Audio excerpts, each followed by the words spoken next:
안녕. 네, 여러분들 반갑습니다. 네, 여러분들과 함께 이번에 별의 에너지원과 내부 구조에 대해서 볼 건데요. 이 파트는 좀 간단하고 사실 앞에 별의 진화 단계에서 어느 정도 들었던 이름들이 등장을 하니까 좀 익숙하되 지금 여기 따로 하지만 앞에 있는 별의 진화와 연결을 해서 같이 기억을 하셔야 되고요. 핵심 사항은 역시나 질량이다라는 거, 질량을 기준으로 나뉘어진다라는 거, 그다음 최종 단계에 따라서 그런 애들이 좀 다르게 나타날 수 있다는 거 좀 기억하시면 좋겠습니다. 네, 드래곤볼이라는 애니메이션을 보면 이런 원기옥이 나오는데 마치 우리 별과 비슷해서 한번 갖고 와봤습니다. 에너지 덩어리예요. 우리 별이라는 것 자체도 에너지 덩어리라는 걸 잊지 않으셨으면 좋겠습니다. 자, 지금부터 시작해 보도록 할게요. 자, 이번 시간에 배우게 되는 건 이 두 가지입니다. 주계열성의 에너지 생성 과정. 그래서 여기서 이제 수소핵융합에 대한 얘기들 좀 많이 할 거고요. 그다음 정력화 평형 상태인 별의 내부 구조를 별의 질량에 따른 에너지 전달 방식으로 설명할 수 있던데, 요게 이제 내부 구조예요. 에너지 전달 방식에 총 3가지가 있는데, 그 중에서 얘네들 별들이 조금 약간 구조들이 좀 다르게 나타나는 경우들이 있어서 그걸 통해서 좀 보도록 하겠습니다. 자, 첫 번째입니다. 네, 주계열성의 에너지원인데요. 다양한 문제집들을 보면 요거를 이제 뭐 원시별, 그다음 주계열성, 뭐 거성 이렇게 식으로 다 나눠놨습니다. 근데 저는 그냥 교과서에 있는 대로 따라서 요걸 그대로 정리를 해놨는데, 그냥 이렇게 생각하면 돼요. 그냥 결론적으로 힘은 중력 수축 에너지하고 수소핵융합 반응 이 두 가지가 가장 메인이라고 보시면 돼요. 다만 이 중력 수축 에너지라고 하는 게 뭔지 알아야 되고, 얘가 어디서 메인으로 작용을 하고 있는지, 그 다음에 수소핵융합 반응이 뭔지 알아야 되고, 얘가 어디서 또 메인으로 작용하고 있는지, 그걸 여러분들이 조금 확인하시면 돼요. 그럼 중력 수축 에너지라는 게 뭐냐? 말 그대로 중력 때문에 수축하는 거야. 이렇게 있던 게 중심부가 질량이 크다 보니까 중력 때문에 얘가 수축을 하면 어떻게 돼요? 이렇게 쪼그라들겠죠. 맞나요? 그럼 원래 이 바깥에 있었던 위치가 안쪽으로 바뀐 거지. 그러면 위치가 줄어든 거네? 중심을 기준으로 위치가 줄어든 거기 때문에 위치 에너지가 감소를 한 거예요. 자, 그럼 이거 감소된 에너지 어디 갔을까요? 없어졌나요? 그럴 수 없다는 거죠. 물리학에서는 이게 다른 에너지로 전환됐다라고 얘기를 합니다. 그 전환된 게 바로 열 에너지로서 내부 온도를 상승시키는 에너지가 이 중력 수축 에너지다라고 보시면 되고요. 얘가 메인을 이루는 게 바로 원시별에서죠. 원시별. 원시별이랑 뭐 한 가지 추가적으로 한다면 거성이 될 때 이제 중심부에서 요게 메인 에너지로 자리 잡고 있는 거죠. 요걸 좀 기억하시면 좋겠고요. 그 다음에 얘랑 또 양대 산맥을 이룬 게 이제 수소핵융합 반응이에요. 자, 이 수소핵융합 반응이란 건 뭐냐? 수소 원자핵 4개가 수소 헬륨 원자핵 하나가 되는 과정이에요. 즉 수소가 헬륨으로 바뀌는 거야. 그렇기 때문에 주계열성에서 수소핵융합이 막 일어나고 있을 때 얘네들이 중심부가 어떻게 돼? 헬륨으로 다 바뀌니까 수소가 고갈을 하게 된다. 이런 표현을 쓸 수 있었던 겁니다. 그래서 얘네들이 어떤 걸 좀 따라서 이렇게 바뀌게 되느냐 하면 이제 E는 MC 제곱이라고 해서 이 에너지인데요. 내부 에너지는 질량 손실 곱하기 빛의 속도, 빛속도라고 쓸게요, 그냥. 이렇게 됩니다. 그래서 질량이 사라져요. 실제로 수소 원자핵 4개가 합쳐져서 헬륨 원자핵 하나가 되는 거면 얘들이 둘이 질량이 같아야 된다고 생각할 수 있지만 실제로 4개짜리가 훨씬 질량이 큽니다. 뭐 훨씬까지는 아니더라도 조금 더 질량이 커요. 그래서 헬륨 원자핵이 될 때 이 질량이 손실이 일어나. 이게 중요해요. 질량이 손실이 일어나는데 이것 때문에 요식에 의해서 에너지가 발생하는 거야. 그때 이 에너지가 뭐 하는 거야? 이 에너지가 내부 압력을 올려주는 거죠. 내부 압력을 그때 올려주는 거야. 그리고 이 수소핵융합 반응은 어디서 일어나요? 얘가 딱 주계열성. 이거 하나만 기억하시면 되죠.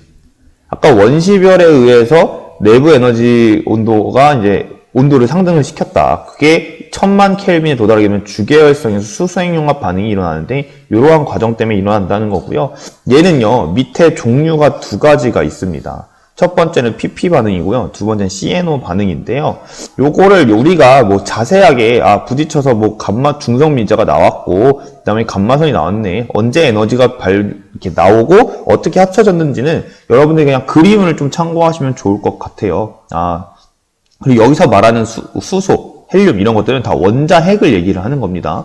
이 원자핵이 만들어질 때인데 서로 부딪혀요. PP 같은 경우는 서로 직접적으로 부딪혀서 뭐 이게 중성미자 나가고 서로 이게 누구야 전자 튕겨 나가고 이러다 보니까 하나가 중성자로 바뀝니다. 그래서 이렇게 둘이 붙은 상황에서 또 수소랑 만나게 되면 이때 이제 감마선 에너지가 나온 거죠.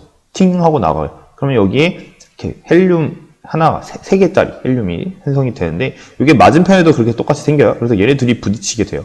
그러면 이 양성자가 4개짜리가 되죠. 튕겨 나갑니다. 하나씩 팅팅 튕겨 나가면서 2개가 되고 그다음 중성자 2개짜리가 돼서 완벽한 헬륨 원자액이 된다. 뭐 이런 과정입니다. 그래서 정확하게 얘기를 하면 얘는 6개의 수소가 만나서 2개의 수소와 하나의 헬륨을 만드는 과정이에요. 이때 이제 에너지가 발생하는 겁니다. 근데 얘는 어떨 때 주로 일어나냐면 이게 뭐 책들마다 좀 다르긴 한데 온도가 1800만 켈빈에서 한 2000만 켈빈 정도 요 사이 것보다 낮을 때 일어나요. 즉 이거를 상대적으로 좀 표현을 할게요. 상대적으로 온도가 낮은 그런 곳에서 주로 얘가 활성화가 됩니다. 온도가 높다고 해서 얘가 안 일어나는 건 아니에요. 활성화가 되는 거야. 이게 제일 활발한 거야. 그런데 우리가 이게 지금 수소행용합 반응은 주계열성에서 일어나는 거라고 했잖아요. 그럼 주계열성에서 온도가 상대적으로 낮다라는 건 다시 말하면 뭐가 또 작다라는 걸 얘기해 주냐면 질량이 작은 별을 얘기를 해요. 그래서 제일 대표적인 게 이제 태양과 같은 애들 있죠. 태양과 같은 애들이 여기에 속하게 되는데 이제 정확하게 따지게 되면 여러분들 표현 써 있겠지만 태양 질량의 2배보다 작다. 그러니까 한 2배는 안 되고 한 2배보다 밑에 있는 애들이라고 보시면 좀 좋겠습니다. 그래서 그때 일어난다. 그래서 여기서 중요한 건 PP 반응이라고 하는 얘는 온도가 낮은 데서 활발하고 그 다음에 질량이 작은 그러니까 별에서 나타난다 라고 보시면 돼요. 이거와 반대로 CNO 같은 경우는요. 이제 순환이 일어나는 과정인데 이제 C, 탄소, 질소, 산소 이런 식으로 순환이 일어나면서 거기에 그 과정 속에서 수소가 헬륨으로 바뀌는 과정이에요. 무슨 얘기인지 좀 잘 모르겠죠? 그림을 보면 여기 탄소가 있죠? 탄소가 수소를 만나면 이렇게 에너지를 내게끔 해요. 그러면 이제 얘가 또 질소로 순환이 됩니다. 근데 그때 이제 전자랑 또 뭐 중성미자를 이루면 또 탄소로 순환이 됐다가 거기에 또 수소를 부딪히게 되면 또 튕겨 나오고 또 바뀌었다가 또 튕겨 나오고 바뀌면 또 산소가 돼. 그런 애들이 또 만나서 튕겨 나오고 이렇게 되면서 이 수소라는 애들을 요 4개짜리를 합쳐버리는 거야. 이렇게 헬륨으로.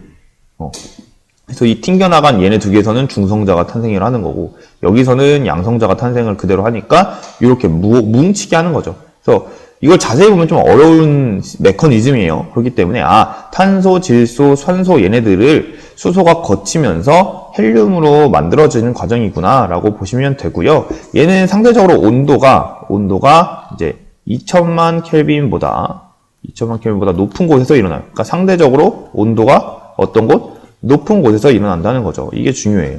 그러다 보니까 우리 주계열성에서 온도가 높다는 건 질량이 크다는 얘기인 거죠. 이 질량이 큰 별에서 일어납니다. 당연히 2배 정도부터 큰 별. 이때부터 일어나게 된다는 거죠. 그래서 둘을 딱 나뉘게 되는 거죠. 그 온도가 낮을 땐 얘만 거의 일어나고 있다가 온도가 높아지면 얘도 일어나는데 얘가 엄청 활발해지는 거라고 보시면 돼요. 얘가 온도가 높은 별에선 되게 우세하다라고 보시면 되고요. 여기서 또 한 가지는요. 이 CNO가 어떠한 작용을 하고 있냐면 촉매라는 작용을 하고 있다. 그럼 촉매라는 건 뭐냐? 반응에는 참여는 하는데 얘가 결과물로 바뀌지 않는 겁니다. 즉 C나 N이나 O가 헬륨이 되는 과정은 없는 거예요. 이 과정은 없는 거예요. 항상 헬륨은 누가 돼? 수소가 헬륨이 되는 과정밖에 없습니다. 알겠죠? 그래서 촉매는 이 과정이 없다라는 거 꼭 기억하시면 됩니다.